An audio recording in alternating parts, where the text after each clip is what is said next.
Las campañas políticas, usted y yo lo sabemos y lo sabemos de tiempo atrás, no se salvan de la violencia y eso que lamentablemente también marca destinos, eso no se puede perder de vista y marca temores entre los ciudadanos. Previo a las elecciones en el Estado de México y Coahuila, esto le recuerdo simplemente en el periodo 2018-2022 se registraron 1026 ataques, asesinatos, atentados y amenazas contra personas vinculadas al ámbito político que estarían eventualmente participando en los procesos. Las agresiones aumentaron 174% entre 2021 y 2022. Esto forma parte de un reporte de Votar entre balas que fue elaborado por la Asociación Civil Data Cívica. A ver, en el Estado de México, al inicio del proceso electoral, la Secretaría de Seguridad Pública del Estado dio a conocer que por inseguridad y violencia, 33 municipios son considerados de alto riesgo de cara a las elecciones. Con eso le vamos diciendo cómo están las cosas. ¿Cómo se ve particularmente desde Coahuila este tema? Ya veremos el lunes del Estado de México. Por lo pronto vamos con el doctor Víctor Sánchez, investigador de la Universidad Autónoma de Coahuila, especialista en seguridad pública. Víctor, como siempre, gracias y más en viernes. ¿Cómo has estado? Buenas noches. Muy buenas noches, excelente. Saludos, Javier. Gracias. Ha habido, a ver, metamos en un análisis de las cosas.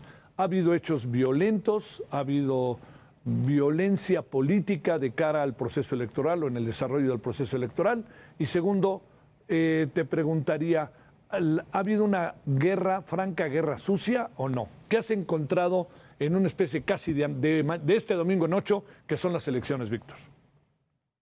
Bueno, realmente, siendo totalmente franco, las elecciones en Coahuila se han desarrollado con bastante paz.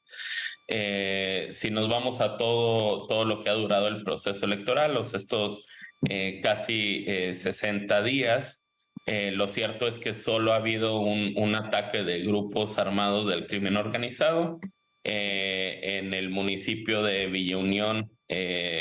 Bueno, fue realmente una persecución en los municipios de Villa Unión, de Guerrero y de Hidalgo, que están cercanos a la frontera en Piedras Negras.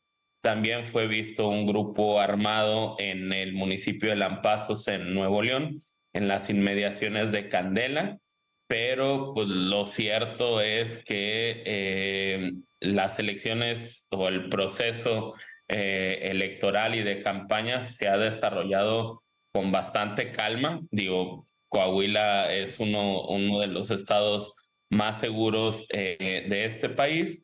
Y sí ha habido algunas situaciones en donde grupos de simpatizantes de un partido pues corren de alguna colonia a simpatizantes de otro partido, pero pues sin que esto genere como mayor violencia. Sí. Quizá a lo mejor destacar un conato de violencia que se dio en la ciudad de Monclova por el enfrentamiento entre dos, ¿cómo se llama?, sindicatos, pero no está relacionado directamente con las elecciones, sino con el conflicto que hoy se vive en la empresa Altos Hornos de México, en donde uno de los sindicatos vinculado a Napoleón Gómez intentó quitarle el control al sindicato que hoy tiene el contrato colectivo y se atacaron a pedradas en las calles de Monclova, pero de nueva cuenta, pues esto no tiene una relación directa con el proceso electoral que se vive, de tal forma que pues creo que la proyección es, pues no se vislumbra que el próximo 4 de junio pues pueda haber, digamos, incursiones de grupos armados o situaciones que vayan a desbordar el pleno desarrollo del proceso electoral. Es una gran noticia, la verdad.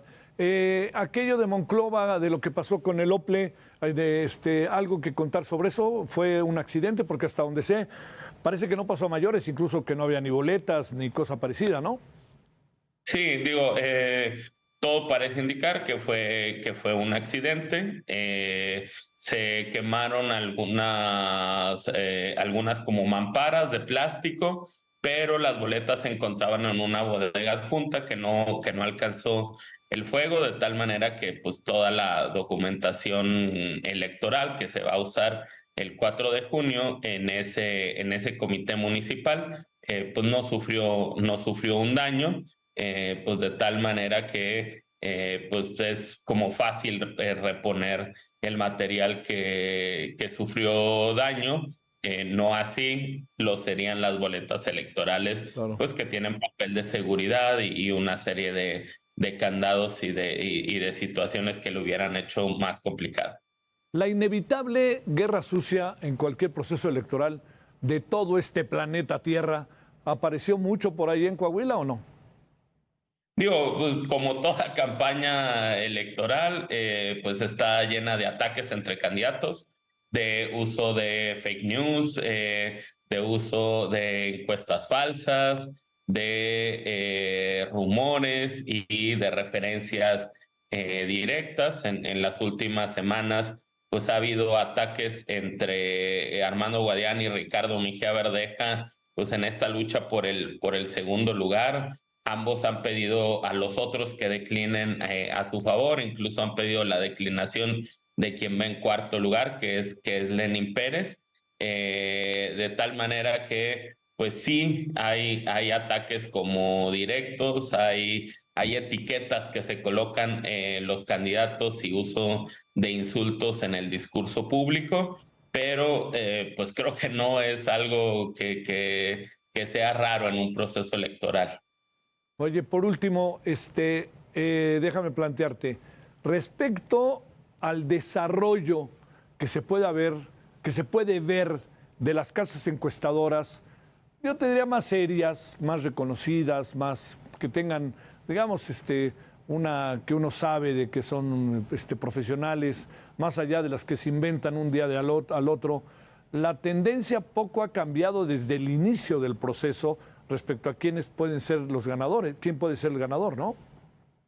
Pues es que prácticamente no ha cambiado nada, o sea, se ha movido 2 puntos, o sea, hay algunos que han ganado 2 puntos, otros que han perdido 2 puntos, otros que ganaron un punto y otros que perdieron un punto. O sea, es decir, en un resumen, Manolo Jiménez estaría entre el 46 y el 51%, Armando Guadiana está entre un 22 y un 26%, Ricardo Mejía Verdeja está entre un 12 y un 16% más o menos, y Lenin Pérez está entre un 3 y un 6%.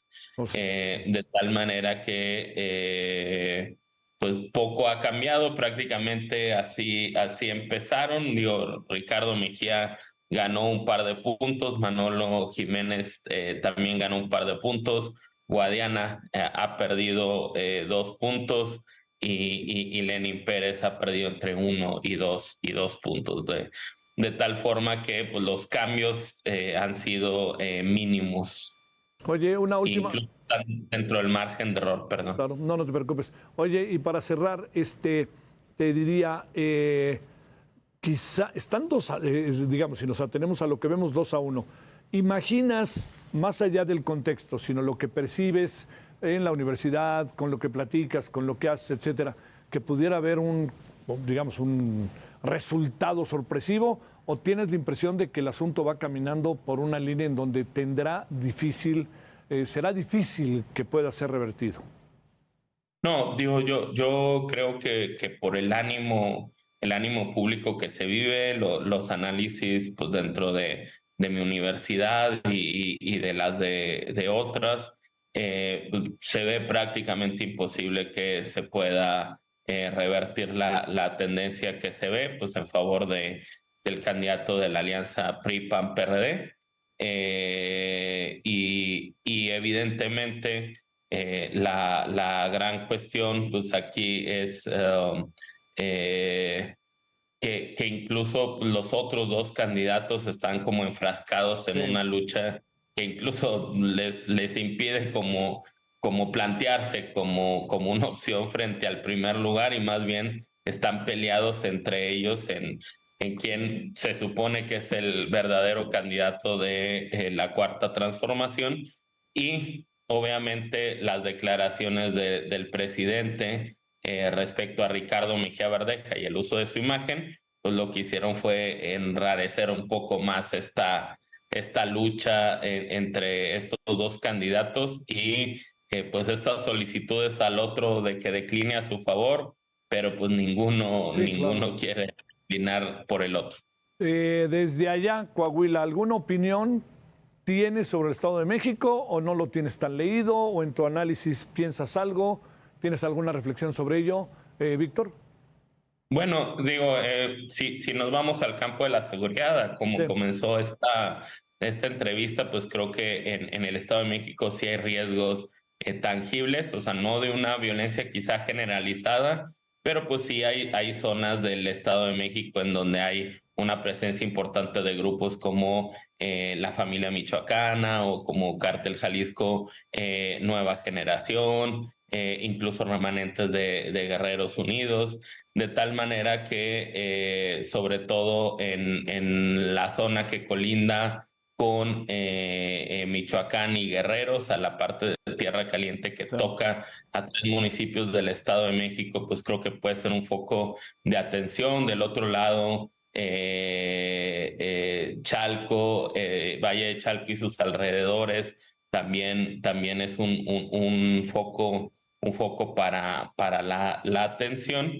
Y pues así como sucede en Coahuila, pues yo creo que lo que vemos al contrario en el Estado de México, pues es una amplia ventaja de Delfina, ¿no? Sobre Alejandra del Moral. Sí. Te mando un gran saludo, Víctor. Gracias que estuviste con nosotros. Buenas noches en viernes.